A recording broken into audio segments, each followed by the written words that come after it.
Olá, amigos.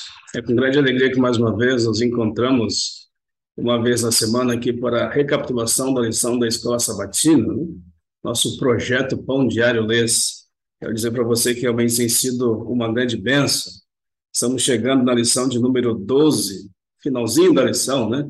A uma lição do final. A lição vai até o número 13. Nós estamos na penúltima lição do trimestre que estamos estudando, chamado Provados pelo Fogo, né? Entendendo aí os objetivos que Deus tem em permitir que seus filhos passem por algumas situações difíceis e etc. Né? A lição de número 12 tem como título Morrer como Semente, e nesse momento nós vamos pedir iluminação do Espírito Santo para a compreensão da palavra sagrada. Para isso, peço que tu feche teus olhos, curva a sua cabeça, para que possamos então fazer uma oração.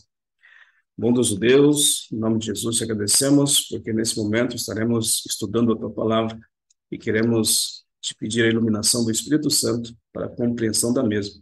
Nós te pedimos essas bênçãos em nome de Jesus. Amém.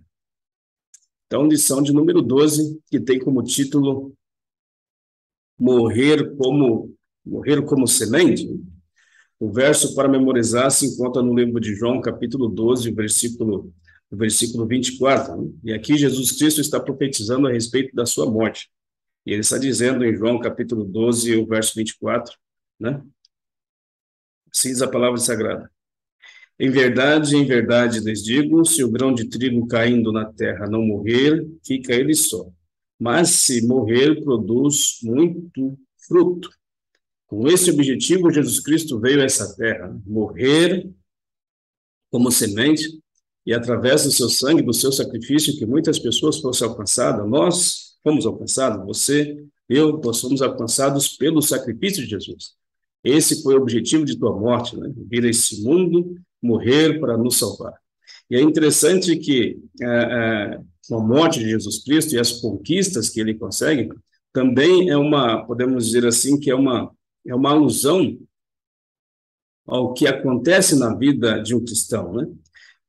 Assim como Jesus Cristo foi beneficiado, ainda que num primeiro momento não parecesse assim como Jesus Cristo foi beneficiado em morrer, germinar como semente no coração das pessoas, em atrair essas pessoas a Ele, todo cristão que também morre, também renascerá e também produzirá frutos, num primeiro momento para o seu benefício nessa terra, também para o benefício de outras pessoas aqui nessa terra e depois para o seu benefício eterno. A lição dessa semana está tratando a respeito de submissão, né? A submissão da vontade humana à vontade de Deus, né? Diga-se de passagem, esse é o quesito extremo para que nós possamos um dia herdar a vida eterna, né?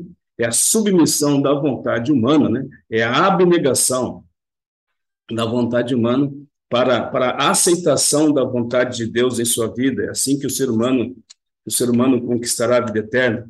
E esse exemplo máximo nós temos na pessoa de Jesus Cristo, que é nosso exemplo em todas as coisas, né? Jesus Cristo se renuncia à sua, podemos dizer assim, à sua comodidade, renuncia à sua forma de vida para poder viver nesse mundo, morrer nesse mundo como nosso sacrifício para nos conquistar a vida eterna. E a abnegação do ser humano também tem esse objetivo, né? A abnegação da vontade humana também conquistará para cada um de nós, através do sacrifício de Cristo, a vida eterna, né? Então, a lição dessa semana está frisando a respeito destas questões, né? A lição da parte de sábado ainda comenta o seguinte: Jesus escreve um grão de trigo morrendo e fez uma analogia fascinante dessa figura com nossa submissão à vontade divina, né? O grão de trigo não pode se tornar um talo de trigo, ou seja, não pode produzir frutos, a menos que desista de sua situação segura e confortável de grão. Deve morrer, isto é, deve abandonar o que sempre foi para que possa ser transformado de semente em planta frutífera. E é exatamente isso que precisa acontecer na vida do cristão, na vida dos seres humanos, né? Aceitar a Jesus Cristo, aceitar o poder do Espírito Santo na vida dele, que fará com que ele seja morto para os seus objetivos temporais, para os seus objetivos dessa terra, para que possa virar uma semente, possa então crescer, se tornar uma árvore frutífera e dar frutos, né? Frutos para si, frutos para o próximo e para que possa estar preparado quando Jesus Cristo voltar a esta terra.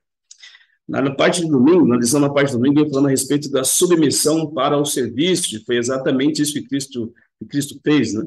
Cristo submeteu a sua vontade para a missão, Cristo submeteu a sua vontade, se submeteu a sua vontade para o serviço, né?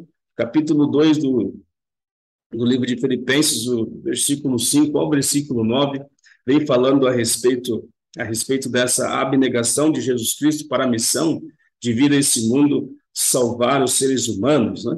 E vou pedir para que você abra a tua Bíblia aí, no livro de Filipenses, o capítulo... Eu estou lendo aqui na nova versão transformadora, é Filipenses, o capítulo 2, o versículo do 5 a 9. Eu quero fazer aqui um apanhado de todos esses versículos aqui, mas você pode ler com tranquilidade, aí onde você estiver, mas eu vou fazer um apanhado de todos esses versículos, todos esses 4 versículos aqui, o que está dizendo, né? Então, em Filipenses, no capítulo 2, verso 5 a 9, o apóstolo Paulo está dizendo o seguinte para a igreja de Deus, né? Tende em vós o mesmo sentimento que houve em Cristo Jesus, que sendo rei, não se apegou a isto, não se apegou ao fato de ser rei, mas abandonou as suas vestes reais, se tornou um servo obediente até a morte de cruz. Essa foi a submissão, a abnegação de Jesus Cristo, né? Abandonou o que era, se tornou servo, e era o rei, o todo-poderoso, o criador dos céus e da terra, se tornou humilde servo, viveu nesse mundo empoeirado, se travestiu dos trapos humanos e veio a esse mundo para poder conquistar a nossa salvação, sendo obediente, morrendo morte de cruz. O apóstolo Paulo diz que nós temos que ter o mesmo sentimento. Curioso pensarmos assim, termos o mesmo sentimento. Que sentimento? O sentimento de abandonarmos a nossa comodidade de vida para podermos aceitar as determinações divinas. E é esse motivo porque talvez você, porque talvez eu demoramos tanto tempo para aceitar Jesus. E talvez esse é o motivo pelo qual, de repente, uma pessoa que está me assistindo agora ainda não aceitou Jesus. Não consegue entender como é que isso vai funcionar, não consegue entender como é que ela tem que, de fato, renunciar à sua vida, digamos assim, para poder seguir a Jesus, né? A sua visão de vida nessa terra para poder servir a Jesus, né? Então, você que já aceitou Jesus como seu salvador pessoal, que Deus te abençoe, que Deus nos abençoe e nos dê poder para continuar servindo, porque não é fácil submeter a nossa vontade à vontade de Deus, mas é um quesito necessário para irmos para o céu. E você que ainda não fez, queremos orar por ti para que Deus te dê força, para que você tome a decisão de, através do poder do Espírito Santo, né, reunir condições de entregar a sua vida a Deus e submeter a sua vida, a sua vontade, à vontade divina, né? Para nós submetermos a Deus e ao seu serviço, teremos que renunciar ao próprio eu, às nossas próprias vontades, né? Como nós lemos no verso, para memorizar o capítulo 12 do livro de João, versículo 24, no versículo 25, João capítulo 12, o versículo 25, está dizendo sobre essa afirmação que eu estou falando aqui, né? João capítulo 12, versículo 25, diz assim: quem ama a sua vida neste mundo, perdê-la-á. Quem renuncia a sua vida neste mundo, a conservará para a eternidade. É intrigante esse versículo, né? Quem quer viver de maneira que não seja regida pela palavra de Deus, fazendo as suas próprias vontades, perderá a chance de viver eternamente. Mas aquele que deixa de fazer as suas próprias vontades para fazer a vontade de Deus, diz o versículo 25, né? Conservará a sua vida para a eternidade, né? Coisa simplesmente fantástica.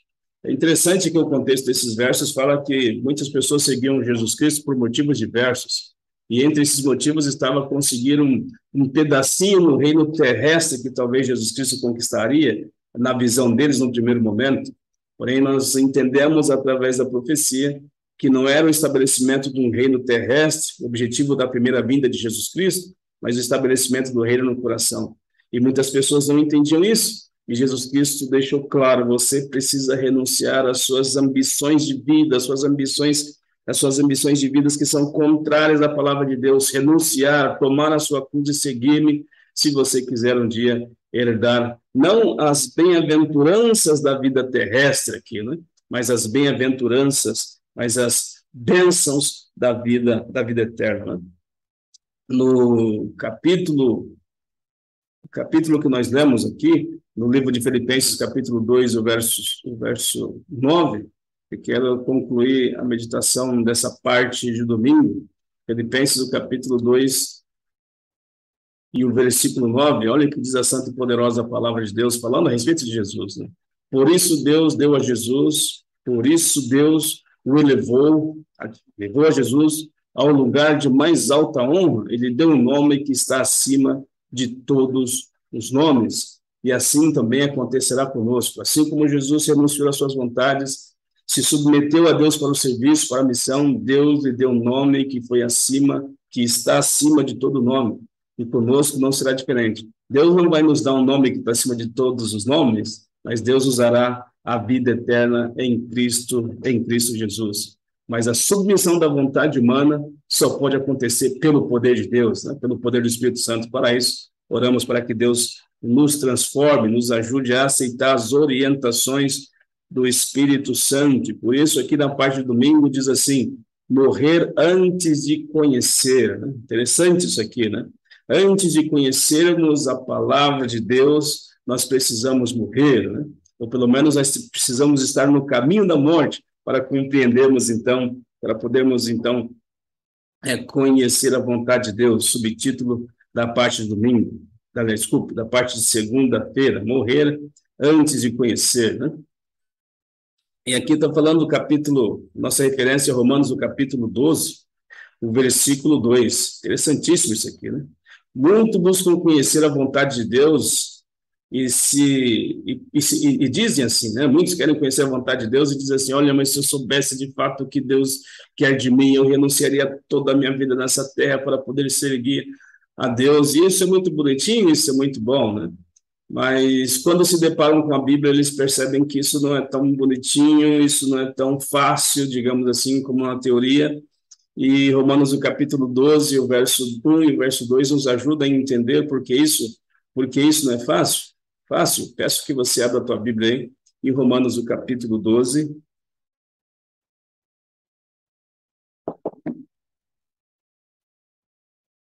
Em Romanos, o capítulo 12, o versículo 1 e o versículo 2, nós vamos ler o que diz a santa e poderosa palavra de Deus. Romanos 12, 1 e 2, assim diz a Bíblia: portanto, irmãos, disse Paulo, suplico-lhes que entreguem seu corpo a Deus por causa de tudo que ele fez por vocês, que seja um sacrifício vivo e santo, do tipo que Deus considera agradável. Essa é a verdadeira forma de adorá-lo. Interessantíssimo esse versículo. Não imitem o comportamento e os costumes deste mundo, mas deixem que Deus os transforme por meio de uma mudança em seu modo de pensar, a fim de que experimenteis a boa, agradável e perfeita vontade de Deus para vocês. Interessantíssimo esses dois versos aqui, né? O apóstolo Paulo está suplicando, né, para que os filhos de Deus, a igreja de Deus, possa conhecer a vontade de Deus. Mas para isso, ele diz no verso 1 que eles precisam apresentar o seu corpo como sacrifício vivo, né?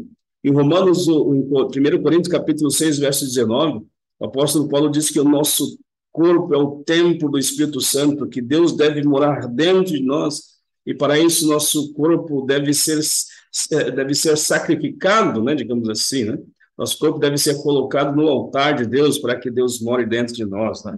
E interessante essa questão de, em algumas versões, verso 2 diz que não vos conformeis, né? Não viveis conforme o mundo que rodeia vocês, né? E nessa versão que nós estamos lendo aqui, a nova versão transformadora, que está simplificando, deixando uma linguagem mais atualizada, diz assim: não imitem o comportamento e o costume desse mundo, né? Mas deixe que Deus os transforme por meio de uma mudança do modo de pensar. É interessantíssimo aqui, né? O apóstolo está falando que para que nós possamos servir a Deus, conhecer a sua vontade, nós precisamos ter uma mudança no nosso modo de pensar. Isso realmente é algo muito complicado. Sem dúvida alguma, isso é algo muito difícil. É uma mudança, assim, simplesmente os nossos conceitos de existência, de vida, de passado, presente e futuro precisam ser transformados.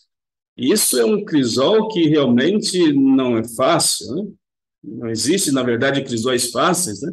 Mas isso é um crisol, digamos assim, que realmente é terrível, né? Uma mudança de mente. Então, eu preciso que a minha mente morra, a minha mente humana, natural, a mente humana natural do ser humano, ela possa morrer para que, então, ele possa compreender a vontade de Deus, né? Se você... deixa eu ver se eu vou achar aqui. 1 Coríntios, capítulo 12, e o versículo 14, talvez nos ajude a entender essa questão de mudança de mente, né? 1 Coríntios, capítulo 2, e o versículo 14, olha o que diz aqui. 1 Coríntios, capítulo 2, e o versículo 14, é interessantíssimo o que diz aqui, né? Versículo 14, diz assim: mas o homem natural, versículo 14, 1 Coríntios, capítulo 2, mas o homem natural não aceita as verdades do Espírito de Deus. Elas lhe parecem loucura e ele não consegue entendê-la, pois apenas quem é espiritual consegue avaliar corretamente o que diz o Espírito. Agora, creio que você conseguiu entender, né? O homem natural, se ele não morrer, ele não pode conhecer a vontade de Deus, né? Porque o homem natural, ele não compreende as coisas de Deus, né? Para ele são loucuras, mas quando ele se submete à guia do Espírito Santo, e através do poder do Espírito Santo, ele morre para a vida tradicional nesse mundo, ele começa então a conhecer a vontade de Deus, né? E o apelo da lição aqui na parte de segunda-feira diz: peça ao Espírito Santo que lhe mostre as áreas para as quais você não está completamente morto, né? De quais coisas o Espírito Santo precisa que você desista para se tornar um sacrifício vivo a Deus. Peça a guia do Espírito Santo de Deus. Elizabeth Elliot escreveu: a entrega do anseio mais profundo do coração seja talvez o mais perto que chegamos de entender a cruz de Cristo. Nossa experiência de crucifixão, embora incomensuravelmente menor do que a do Salvador, nos dá a chance de conhecê-lo na comunhão de seu sofrimento. Em cada forma de nosso sofrimento, ele nos chama para uma comunhão. Realmente é um grande sofrimento, né? Um grande desafio, um grande crisol, né? Cedermos a guia da nossa vontade nas mãos do nosso grande Deus, né? Fazemos a abnegação, né? A submissão da nossa vontade. Na parte de terça-feira, a lição vem falando aqui a respeito de disposição para servir, e aqui vem falando a respeito de Eli, vem falando, desculpe, dos filhos de Eli, de Ofni, Finéias, também vem falando aqui de Samuel, do pequenino Samuel, né? Nós entendemos a história do pequenino Samuel e dos filhos de Eli, né? A profecia, se você pode estar lendo, quando tiver um tempo aí, 1 Samuel, capítulo 2, o verso do 12 ao capítulo 3, o verso 18, está falando ali um pouquinho da história dos filhos de Eli, e está falando ali um pouquinho da história de Samuel, do chamado de Samuel, né? Interessante é que Eli era o sumo sacerdote, e os seus filhos eram sacerdotes do templo, né? E, infelizmente, esses não eram valores que parece que eles estavam considerando com a sacralidade que deveriam considerar, né? Os filhos de Eli, embora estivessem servindo a Deus, não eram convertidos de todo o coração, né?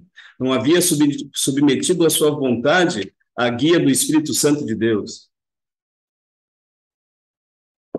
E a profecia diz que esses homens eram cheios de pecados. Eu quero dizer uma coisa para você em nome de Jesus, né? Ter crescido numa família cristã, né? Ser filho de membros da igreja não faz de você um cristão. Em algum momento você precisa ter um encontro com Jesus, né? Isso é uma nota alta, digamos assim, que nós conseguimos ver na Bíblia. Nós temos diversas situações de pais que eram fiéis ao Senhor e de filhos que eram infiéis ao Senhor. É bem verdade que esse não era o caso específico aqui de Eli, mas é o caso de outras pessoas da Bíblia, né, de outros servos fiéis de Deus da Bíblia, e que seus filhos, infelizmente, não eram convertidos ao Senhor, não haviam se submetido às orientações de Deus. Mas voltando aqui, né, a profecia diz que Hófni e Finéias faziam coisas erradas, cometiam pecados, né? E eu não vou entrar em detalhes com relação a esses pecados, mas você vai estar lendo e você vai entender, e simplesmente é horrível o que esses rapazes faziam. E Deus chama Eli e diz: Eli, você precisaria ter repreendido o teu filho, né? Você deveria ter falado um pouco mais forte com o teu filho. E mais uma vez eu quero te dizer uma coisa em nome de Jesus. É possível que eu esteja falando para alguns pais aí que são muito amigos dos seus filhos, são muito coleguinhas dos seus filhos, muitos pais que, na verdade, a única coisa que não são dos seus filhos realmente são pais, né?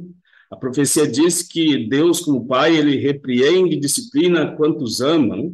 E isso é uma demonstração de amor, e às vezes os pais ficam com medo de poder chamar um pouquinho o filho à realidade dos fatos, a poder, de repente, falar um pouco mais forte, pensar que o menino vai ficar revoltado com eles, etc. e tal. Talvez poderia ser esse um pensamento que ele teve e, infelizmente, ele estragou, desgraçou seus filhos, porque seus filhos desonraram o Senhor, né? Porque ele não foi um pouco mais pai, não pegou um pouco mais pesado, não chamou um pouco a atenção dos seus filhos de maneira um pouco mais efusiva, e ele, infelizmente, permitiu que os seus filhos se perdessem. Você entendeu o que eu estou falando para você. Seja amigo dos seus filhos, sim. Seja cada vez mais próximo do seu filho, sim. Mas se seu filho estiver andando por um caminho, fazendo coisas que não são agradáveis aos olhos de Deus, por favor, em nome de Jesus, corrija teu filho para a salvação dele e para a sua salvação. E por que eu estou dizendo isso? Porque Eli e seus filhos foram condenados, né? Em resumo da história, foram condenados aqui.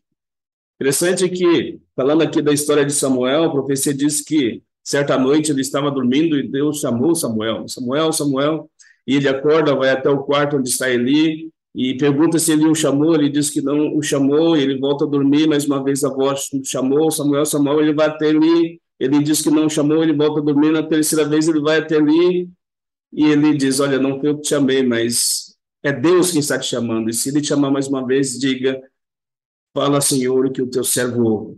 E aconteceu pela terceira vez, né? E ele disse, e Samuel disse ao Senhor: fala, Senhor, que o teu servo ouve. E Deus deu as orientações para Samuel, né? E disse que ele estava muito triste com a situação de Eli e seus filhos, né? E que Eli e seus filhos seriam destruídos, né? Seriam mortos. Samuel, então, seria o seu sacerdote, o seu profeta, né? E quando chega no outro dia, ele quer saber exatamente o que foi que Deus disse para Samuel, para o pequeno Samuel, e Samuel, com receio de dizer qual era a mensagem do Senhor, teve disposição para ouvir ao Senhor e teve disposição para obedecer ao Senhor. Então ele conta para Eli qual foi a revelação de Deus, né? E Eli entende que Deus é justo para fazer o que disse que faria através do profeta, para o profeta pequenino, profeta, podemos dizer assim, já Samuel, né? Então, disposição para ouvir e disposição para obedecer, né? Para que nós possamos de fato morrer como semente, nós precisamos ter disposição para ouvir a palavra de Deus, nós precisamos ter disposição não apenas para ouvir, mas para obedecer também. Que Deus nos ajude nesse sentido, que nós tenhamos disposição para ouvir e disposição para obedecer a palavra de Deus. Na parte de quarta-feira vem falando assim da autossuficiência, e aqui vem falando a respeito do pecado de Eva e também do pecado de Saul, né? capítulo 3 no livro de Gênesis, aí falando a respeito do pecado de Eva. E no capítulo 13, o verso 1 ao verso 14, vem falando a respeito dos pecados do primeiro rei de Israel, chamado Saul, né? Falando alguma coisa aqui rápido com relação ao pecado de Eva, né? A lição diz assim que Eva, quando pecou, não foi simplesmente porque duvidou da palavra de Deus, não. No cerne da questão estava a sua crença de que tinha sabedoria suficiente para decidir por si mesma o que era certo e o que era errado, o que era bom e o que era ruim, né? Ela confiou no seu próprio julgamento e, infelizmente, deu no que deu, né? Eu posso resolver. A despeito da orientação de Deus, que disse que eu não deveria comer do fruto, eu tenho sabedoria suficiente para dizer eu sei o que é melhor para mim. E ela pensou que sabia o que era melhor para ela.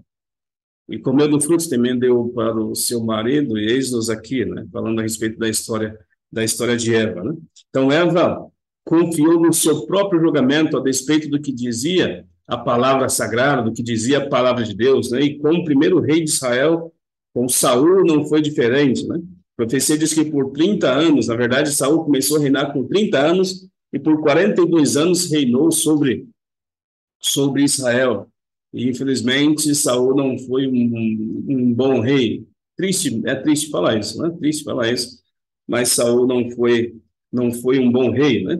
Você pode ler 1 Samuel, capítulo 13, do verso 1 ao verso 14, ele está contando toda a história, são muitos versículos, não dá para a gente fazer a abordagem toda aqui, mas, por favor, leia quando você tiver um tempo. Mas ele está falando que Saul está numa batalha, Saul está com cerca de 3 mil homens em uma batalha, né, contra os filisteus, e os filisteus estavam com só os carros dos filisteus eram mais de 3 mil carros, e a multidão dos filisteus eram como areia do mar, diz a expressão que você vai estar lendo depois, né? Ou seja, não tinha como competir, não tinha como Saul e os filhos de Israel baterem de frente, conseguirem vitória na batalha contra os filisteus. E eles estavam acuados, cada vez mais acuados, e veio de Deus a mensagem através do profeta Samuel que ele deveria esperar que o socorro divino chegaria, e Samuel iria até onde estava Saul, e quando ali chegasse, ele faria sacrifícios e pediria que Deus desse vitória contra os filisteus. Mas os soldados de Saul estavam temerosos, porque o número deles realmente era muito reduzido, e passa um primeiro, segundo, terceiro dia, e Samuel não chega. E Samuel não chega, e Saul fica impaciente, precisava mostrar para os filhos de Israel que Deus estava com eles, e ele mesmo decide, então, fazer sacrifícios. E quando ele faz os sacrifícios ao Senhor, pedindo a direção de Deus, chega o profeta Samuel. Ele mal tinha acabado de fazer o sacrifício, o profeta Samuel disse, que loucura tu está fazendo? E ele disse, olha, a situação era essa. E eu julguei, eu pensei comigo que melhor era tomar uma decisão de que ficar esperando o teu aparecimento. Mas o aparecimento de Samuel significava a direção divina. Em outras palavras, em vez de confiar na direção divina, na prontidão de Deus em resolver a situação, Saul tomou as rédeas nas suas próprias mãos. E a profecia diz que ali foi rasgado o reino de Saul, Saul foi rejeitado por Deus. Né? Não é fácil. Né? A autossuficiência, né? A autossuficiência que está aqui na parte de quarta-feira, eu costumo dizer que o contrário da autossuficiência seria a autodesconfiança. Nós precisamos desconfiar das nossas intenções. Né? Precisamos desconfiar das nossas intenções e confiar totalmente na palavra sagrada, né? Porque a profecia diz que enganoso é o coração do homem, né? Enganoso é o coração do homem. Eu acho que é Jeremias, capítulo 17, verso 9. Enganoso é o coração do homem. Em Provérbios, Salomão diz para nós, em Provérbios, capítulo 14, verso 12, né? Há caminhos que ao homem parece perfeito, mas o final deles é um caminho de morte, não devemos confiar totalmente no Senhor. Infelizmente não foi o que fez Eva, infelizmente não foi o que fez o primeiro rei de Israel, não foi o que fez Saul, né? Como nós podemos conhecer e confiar a vontade de Deus? Como é que nós podemos conhecer a vontade de Deus, né? E esperar nela? Palavra sagrada, Salmo 19, 119, 105, a profecia diz assim, né? Lâmpada para os meus pés e a tua palavra. Você quer ouvir Deus falar contigo? Então você deve ler a palavra sagrada. Você quer falar com Deus? Você deve orar a Deus, né? Deus fala contigo, Ele te mostra a tua verdade revelada através da Bíblia. Então você precisa confiar em Deus, você precisa ter esse momento de estudo pessoal com Deus, de estudo da Bíblia com Deus todos os dias. Lâmpada para os meus pés é a tua palavra, e luz para o meu caminho. Salmo 119, 105. E no mesmo salmo, no versículo 11, Davi diz, olha, Senhor, eu guardo no coração as tuas palavras para não pecar contra ti. Eu guardo no coração as tuas palavras para confiar na tua direção. Que Deus nos ajude nesse sentido. Que Deus nos ajude nesse sentido.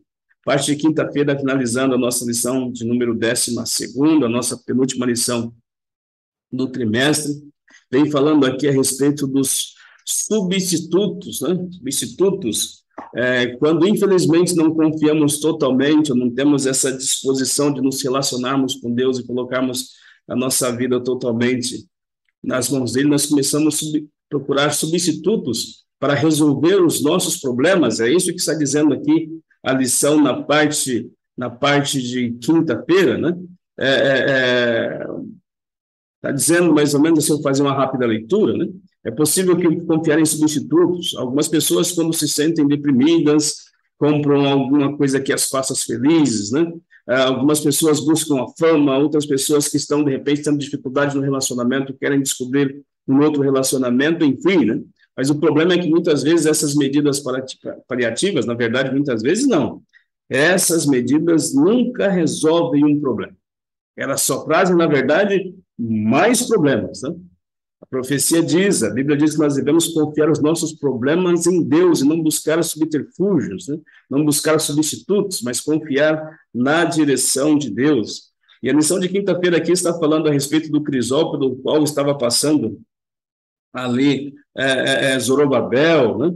Pelo qual estava passando ali as pessoas que vieram do exílio de Babilônia, né?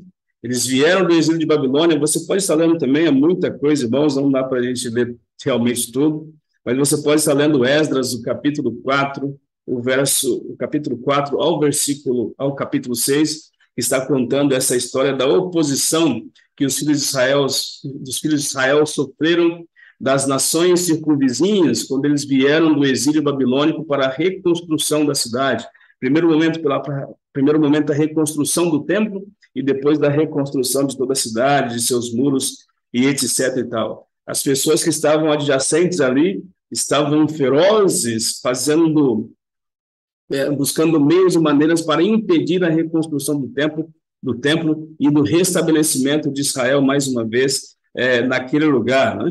E quem sabe talvez Zorobabel, né, que era o líder ali da obra, né, era o mestre da obra, quem sabe ele pode ter pensado em algum momento, olha, eu preciso de arrumar algum substituto para nos ajudar aqui, né? Auxílio de alguma nação estrangeira, quem sabe pedir para Ciro nos ajudar mais uma vez, quem sabe pedir para que nós consigamos aí efetivamente levantarmos o templo de Deus, mas através do profeta Zacarias, Deus diz para Zorobabel não desanimar, né? Que não era através do poder dos homens, e nem mesmo através do poder dos filhos de Israel, que a cidade, o templo seriam reconstruídos mais uma vez. Esse sim nós podemos abrir. Abra a tua Bíblia em Zacarias, o capítulo 4. Em Zacarias, o capítulo 4, nós vamos ler o versículo 6. Olha aqui a orientação de Deus para Zorobabel e os demais ocupados ali na reconstrução do templo, né? Na reconstrução da cidade. Capítulo 4 do livro de Zacarias, o versículo 6, assim diz a Bíblia, né? Assim diz o Senhor a Zorobabel, não por força, nem por poder ou por violência, mas pelo meu Espírito, diz o Senhor dos Exércitos. Não é por força, não é por violência, não é pelas estratégias humanas que o meu templo, a minha santa cidade será erguida mais uma vez, não é por buscar substitutos, não é por fazer conchavos políticos, mas é pelo meu poder que essa cidade, esse templo será erguido mais uma vez. E esse é o recado de Deus para você nesse momento, para finalizarmos a lição dessa semana, né? Não busque substitutos. Você está passando um crisol, o crisol está difícil, está pesado demais. Não negue a palavra de Deus, não negue a orientação de Deus. Continue firme nos caminhos do Senhor, porque isso te dará condição de poder, entre aspas, cobrar de Deus alguma atitude, né? Deus está falando para você, falando para mim, olha, não é por força, não é por estratégia humana, não é por poder humano, mas é pelo meu poder que eu resolverei os crisóis que passam, que estão acontecendo na tua vida.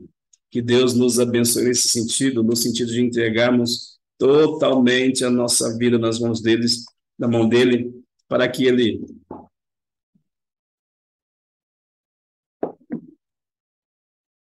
então nos ajude de grãos a morrer como semente, a termos então a frutificarmos, virarmos árvores frutíferas e dar frutos, né? Frutos em nossa vida pessoal e depois frutos para a honra e glória de Deus, né? Frutos para salvação de outras pessoas, né? Nós possamos realmente termos a submissão para o serviço, nós possamos morrer para conhecer a palavra de Deus, que nós possamos ter disposição para ouvir, disposição também para obedecer e que nós possamos confiar na suficiência divina. Possamos confiar na suficiência divina e termos a autoconfiança quando pensarmos em tomar as rédeas de algumas situações nas nossas próprias mãos. Que Deus nos abençoe nesse sentido. Convido você a fechar os teus olhos, a curvar a fronte, para que nós possamos, então, orar ao Senhor. Bondoso Deus, em nome de Jesus, te agradecemos pelos momentos que passamos aqui estudando a tua palavra. Entendemos aqui, Senhor Deus, que nós precisamos morrer para viver. Nós queremos te pedir em nome de Jesus que teu Espírito Santo nos ajude nesse sentido. Que teu Espírito Santo não cesse de falar ao nosso coração, de tocar a nossa vida, para que nós possamos realmente, verdadeiramente, entregar a nossa vida em tuas mãos, para que o Senhor faça uma mudança real e completa na nossa vida pessoal, na nossa vida familiar, na nossa vida social, na nossa vida espiritual para a salvação, para a nossa salvação e para a salvação de todos ao nosso redor. Nós te pedimos essas bênçãos, no nome de Jesus. Amém. Muito obrigado pela parceria. Se Deus quiser, nos encontraremos mais uma vez para a semana que vem, para a última lição do trimestre, lição de número 13ª. Eu aguardo você. Se Deus quiser. Um forte abraço.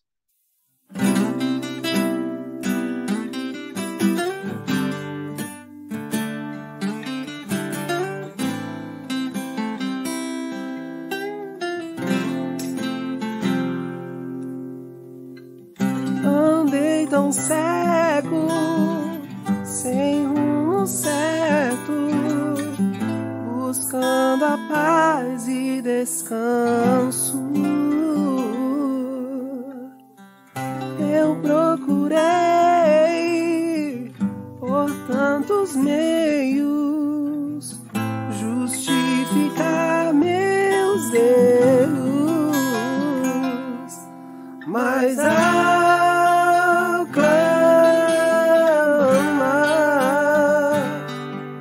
meus olhos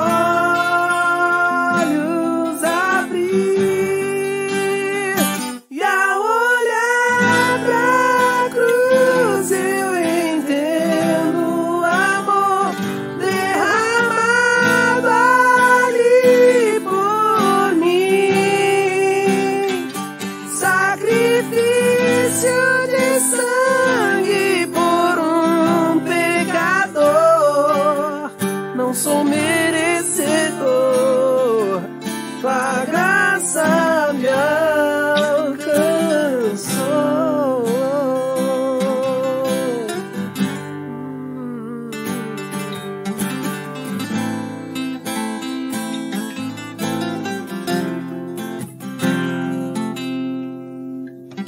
E ao ver tua glória naquele dia, me alegrarei em gratidão,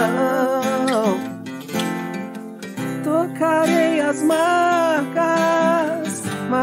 de vitória, vencido é o pecado.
não sou merecedor.